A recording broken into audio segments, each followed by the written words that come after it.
We are all subject to the pressure of everyday life, whether it's studying for an exam or standing in front of a crowded room to deliver an important speech. Pressure has a way of building quietly until it seems to settle in. And in December of 1860, that pressure was no different, except the man carrying it was. Because the weight he faced wasn't a test or an upcoming speech. It was the future of a nation. So when Abraham Lincoln finally laid down that evening, some might argue that it was simply exhaustion, stress, that played tricks on his mind. As he rested, he glanced across the room towards a mirror set near his bedside. And it was in that mirror that he saw his own face, but not once, twice. His first reflection was familiar, unchanged, exactly how it had always been. But the second was different. It was pale, drawn, its features hollowed, as though some essence had been taken from it. Still him, but not entirely. The image unsettled him enough that he sat out to look again, to make sure that he wasn't seeing things, to make sense of it. By then, it was gone. Years later, after his death, accounts from his wife would revisit that moment, suggesting that what he had seen that night was not simply exhaustion, but an omen, a glimpse of what was to come. Because just 5 years after that face appeared in the mirror, Lincoln would be assassinated. And the man who saw himself twice would not live to see his future. What if he wasn't a president? What if he was just someone like us? What would that mean if one day you saw yourself?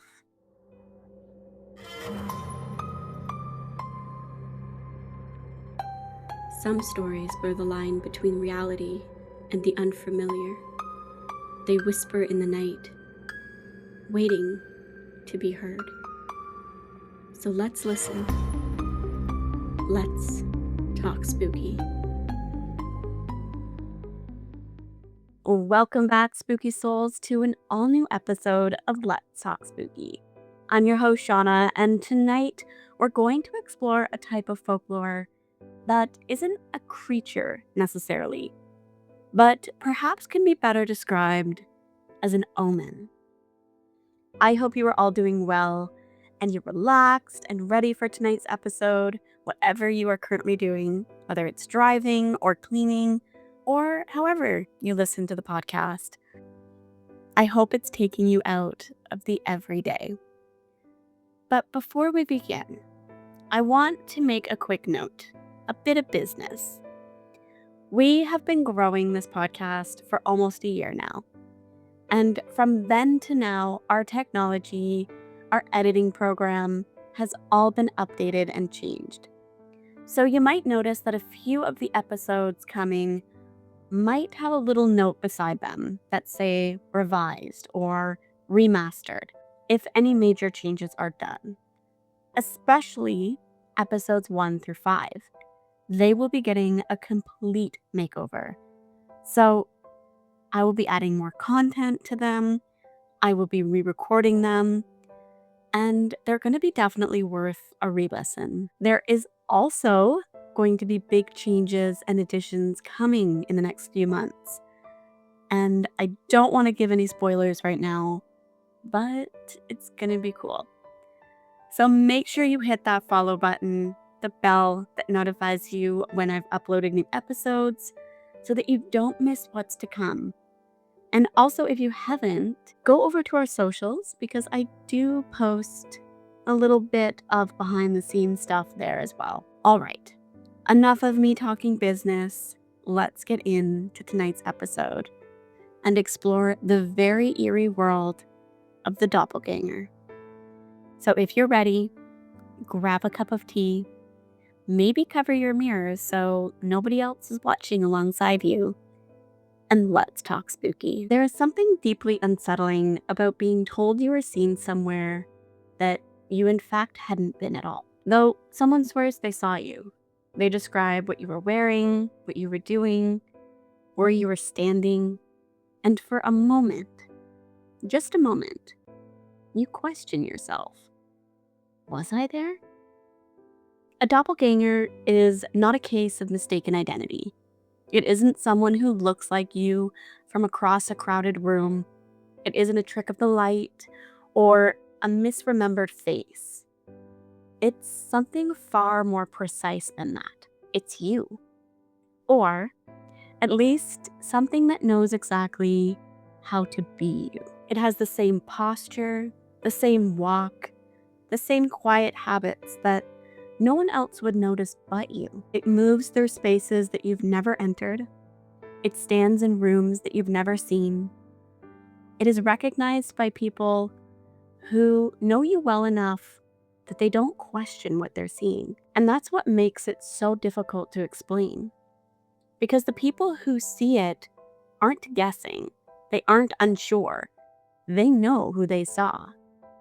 But they also recognize after that something was off. The doppelganger doesn't respond when spoken to. It doesn't quite move the way it should once you really look closely. It might linger too long or not long enough. And when it's gone, it's completely gone. There are no footsteps, no sounds, no trace that anyone was ever there at all. In some accounts, the person never sees it themselves. They only hear about it later. Someone says they passed you in a hallway. They saw you outside the house. They watched you walk into a room that you never entered. And you're left with a quiet, unsettling realization that for a moment you existed somewhere else. But this isn't like the experiences we explored in our Glitch of the Matrix episode. This isn't a shift in time or a pause in reality. This is still our world. The same moment, the same places, only now there are two of you. The word itself is of German origin and it translates to double walker. The meaning behind it goes much deeper than the language.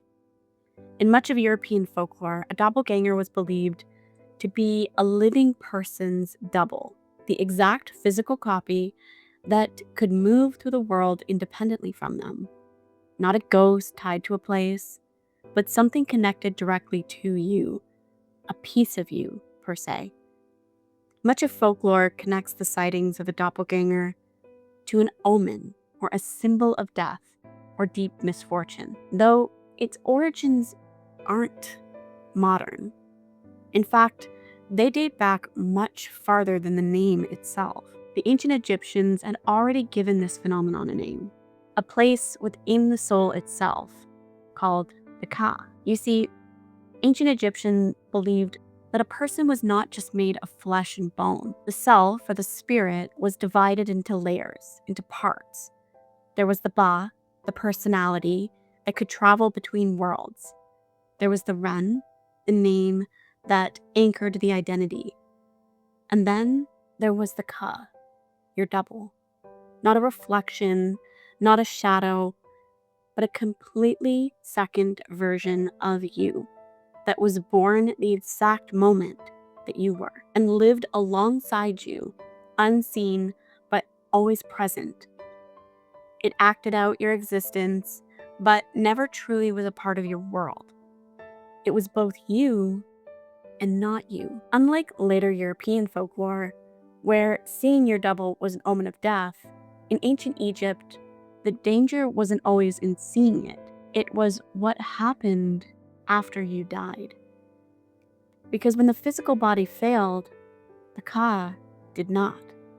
The Ka remained bound to the world of the living, sustained by offerings left in the tomb, like bread, beer, meat, and incense. This was why Egyptian tombs were more than just graves.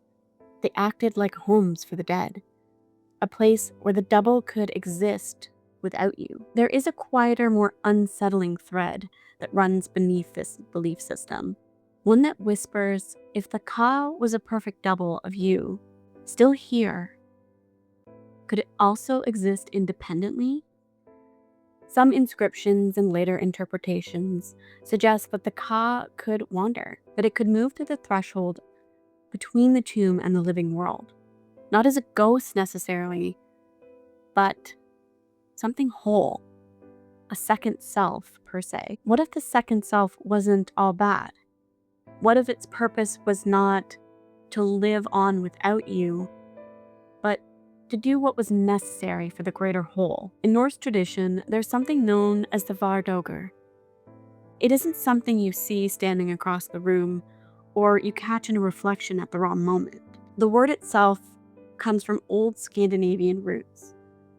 Var, meaning watchman, and Oga, meaning presence or spirit. And it matters because the Vardøger is not quite a ghost, but it's also not quite a double. It's something more precise, something that belongs to you, but doesn't move with you. It moves ahead of you. It completes the actions before you do. Most people who experience it don't even realize it in the moment. They hear something familiar, the same rhythm of footsteps coming down the hallway or a creak of a doorway opening, the way it always does. A subtle, almost forgettable sound of someone arriving home. Keys being placed in their usual spot. Small things, ordinary things. Things that we don't question because they belong there. They're expected. Someone already accounted for you in their mind. But you wait. You expect to hear a familiar voice, or you call out and it goes unanswered. Keys being placed in their usual spot. Ordinary things. The kinds of sounds that you don't question because they belong there. They're expected. Someone already accounted for in your mind. You're expecting to hear that familiar voice. And when you call out and it goes unanswered, well, that becomes a bit strange. Then minutes later, it happens again. The same sound, the same steps, but this time, a voice responds. And you're left wondering, had what you heard before been in your mind? The Vardøger often is understood as a kind of advanced presence, a part of you that arrives before your body does. Not as a warning or as an omen, but something functional, a pre-arrival, a living echo that moves ahead of the physical self.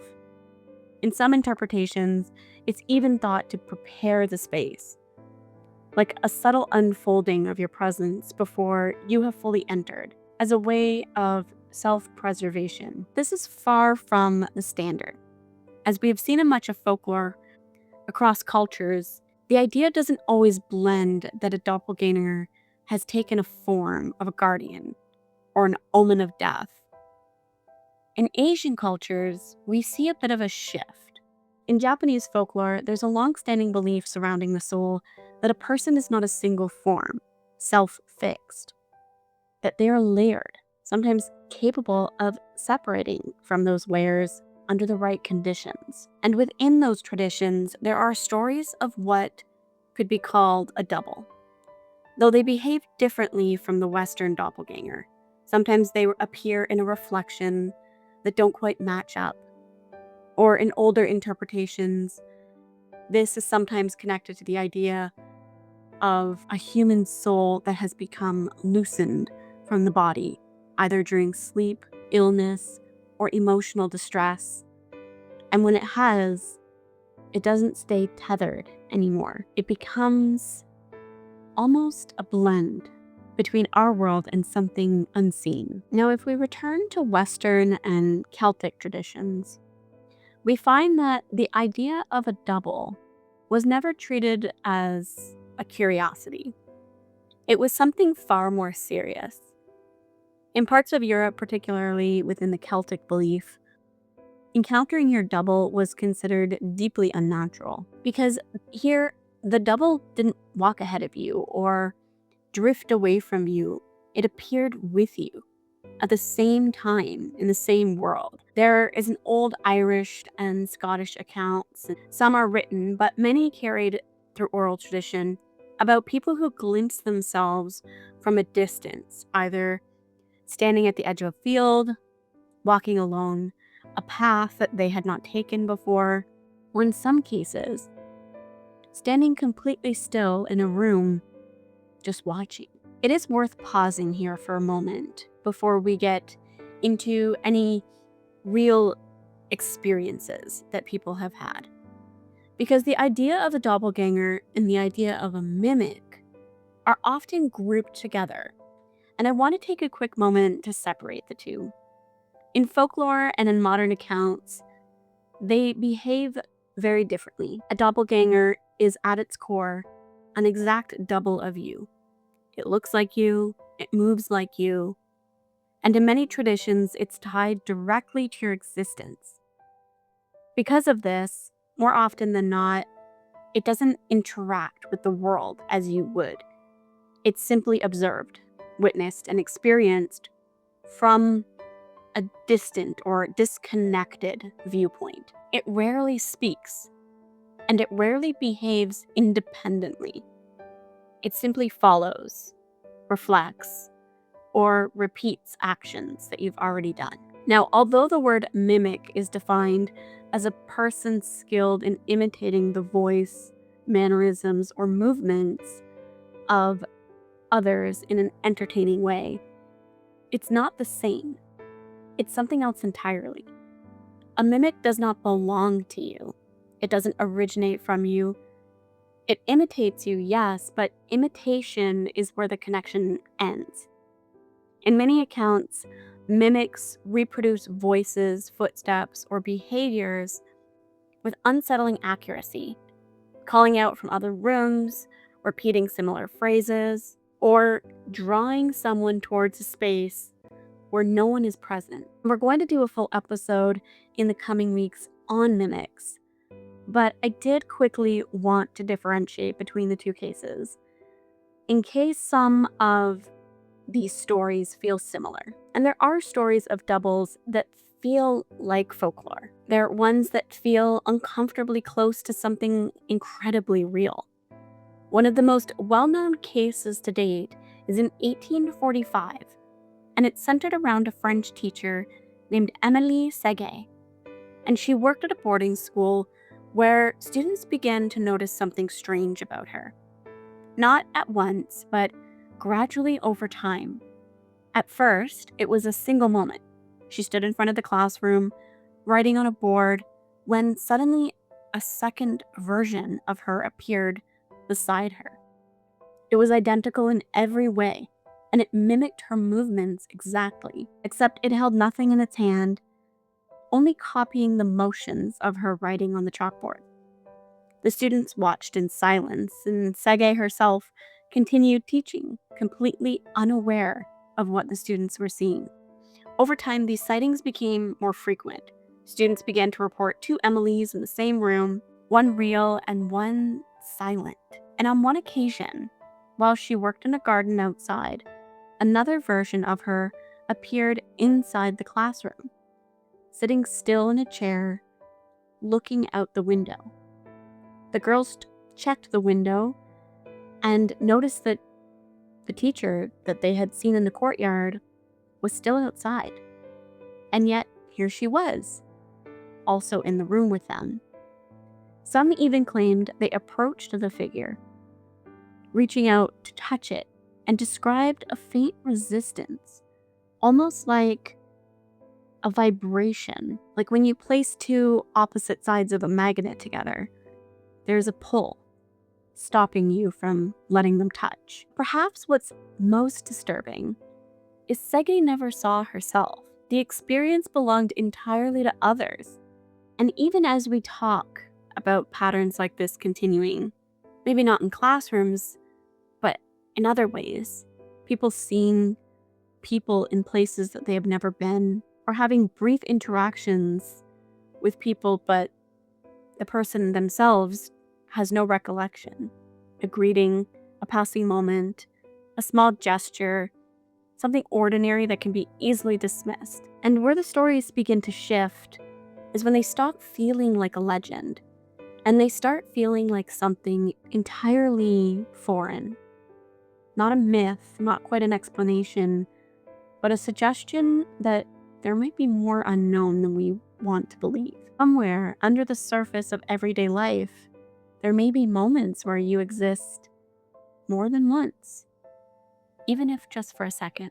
And while stories like this are easy to dismiss at a distance, they become harder to ignore once they show up in everyday life, not in books or traditions or oral storytelling, but real moments shared casually without explanations attached. They're told like confusion, like something small, almost unforgettable, until you look at it again closer. And something about the story doesn't make sense. I had a chance to deep dive a little in the Reddit forum, and I pulled a couple of stories out that I think fit our doppelganger. And I want to share those with you. At the end, if you have your own stories or experiences that you can't quite explain, share those in the comments below. Our first doppelganger experience story that I found on Reddit is called My Sister, a Doppelganger, or Glitch in the Matrix. And it was posted about 7 years ago by Bray Feliciano. This is a personal story of mine. It happened around my freshman year of high school, in about 2011. I was around 13 or 14 years old, and my sister was 4 school grades younger than me. Every day, I would come home on the bus, arriving at home at about 2:20 p.m.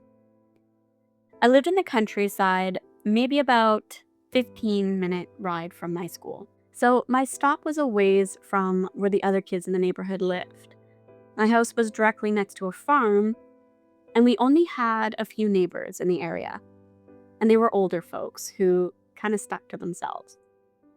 Due to living in a rural area and having an extremely large dirt driveway, when I got home from school, I had to walk a few minutes down the driveway before I got to my back door. I would enter the house, lock the door behind me, put my things down, and every day I had the same routine when I got home. I would check my dog's food and water dish, would watch a bit of TV in the living room, and my living room window was perfectly viewpoint of my front yard, as well as the driveway, where the bus would stop. Here's where things got interesting. While I watched TV in the living room, I would keep an eye out in the window to watch for my sister's arrival from school. She was in middle school, and she got off school roughly around 2:30, so she wouldn't arrive back at the house till about 3. I would keep the door locked until then, as I knew when she came home that I would have a few minutes to unlock it because she would have to walk down the long driveway to get to the back door. And I did the same thing this day, just like any other day. While in the living room, I saw my sister's bus pull up at the end of the driveway, stop, and I watched her get off the bus.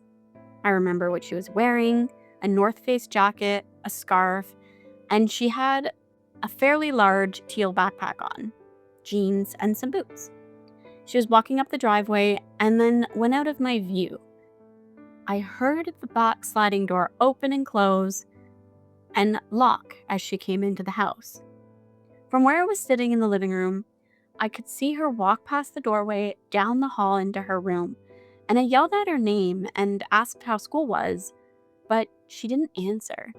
I got up to follow her and repeat my question, and as I walked into the hallway, which was the very same hallway she had just walked down, I noticed there was no lights on. The hallway was dark, and her room at the end of the hallway was also dark.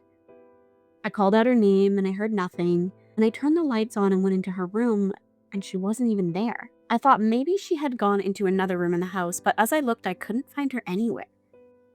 So I went back to check the back door, and to my surprise, it was still unlocked and even slightly open, which didn't make any sense because I had just heard my sister close it and lock it behind her when she got home. Confused, I closed the door and locked it and went back to the living room to grab my phone.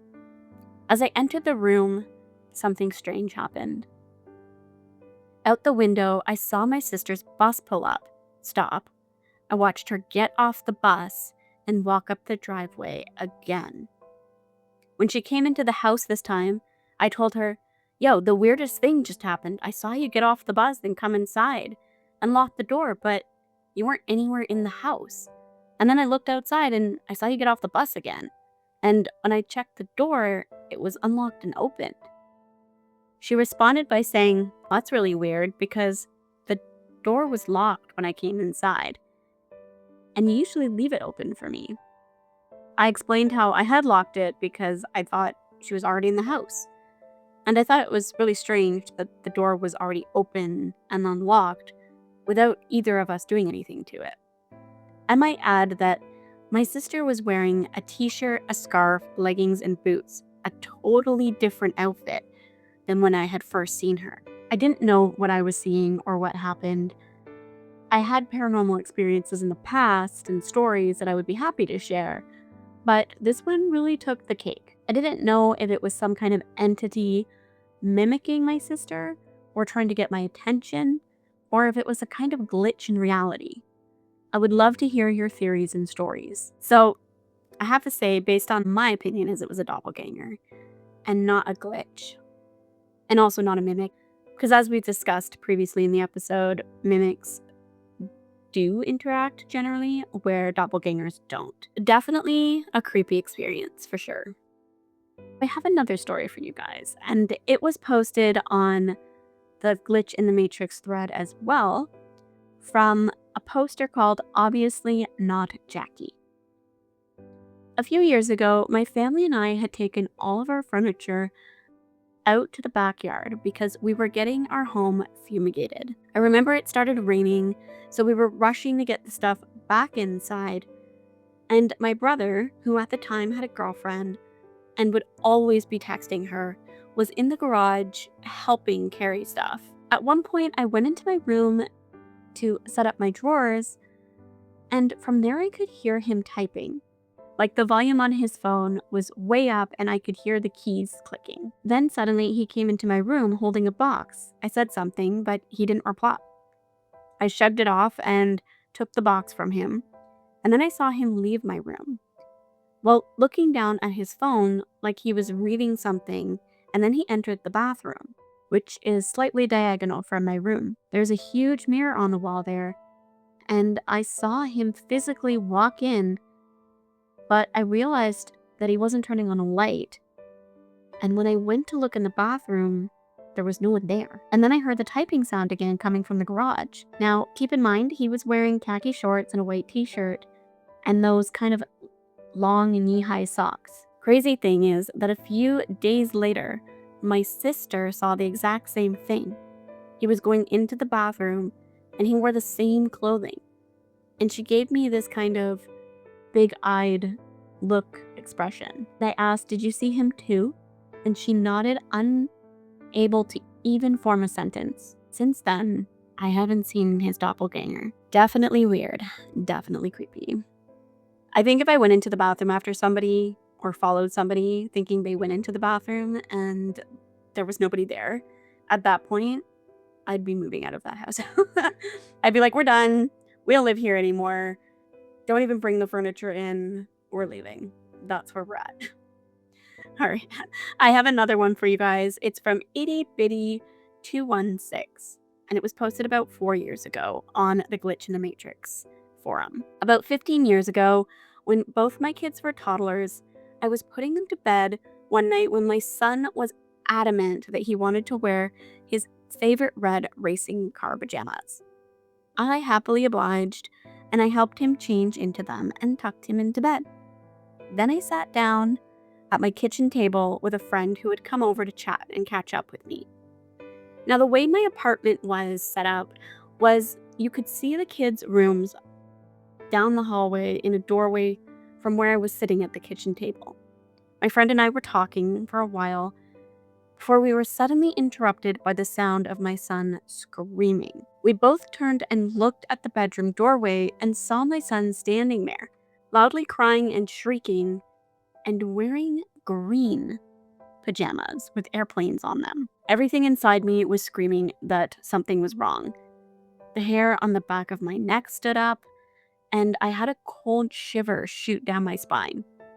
My friend and I were wordless as we stared at each other for a second. We both knew that my son couldn't change his pajamas on his own, and we looked back at the doorway together, And by this point, my son was gone.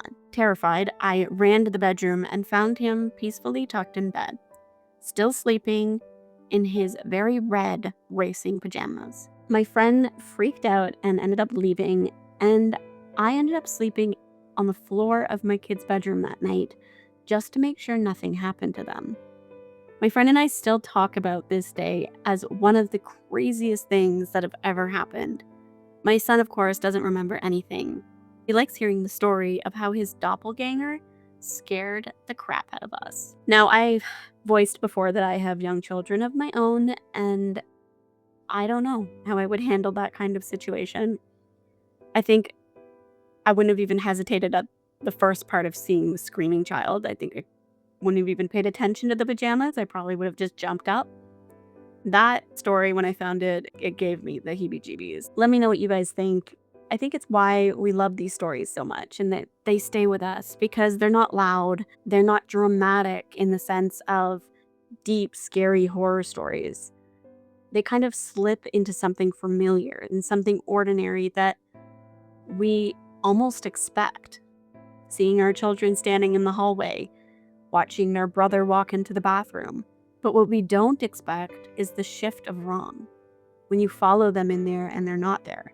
Or when someone says they saw you at a place that you weren't. And whether those moments are explained away by mere coincidences or memory loss or something that we haven't fully understood yet, the creepy pattern is still there, repeating quietly and consistently.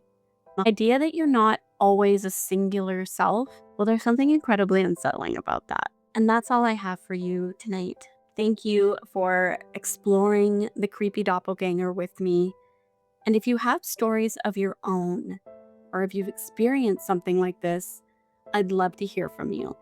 We always want creepy stories here at Let's Talk Spooky, and the team just loves reading them. My husband is one of them, and he gets terrified easily, so keep sending them because I love watching him try to cope with reading them. Anyway, have a wonderful rest of your week, and I look forward to scaring you in the next episode. As always, stay curious, stay spooky, and hopefully stay in one place.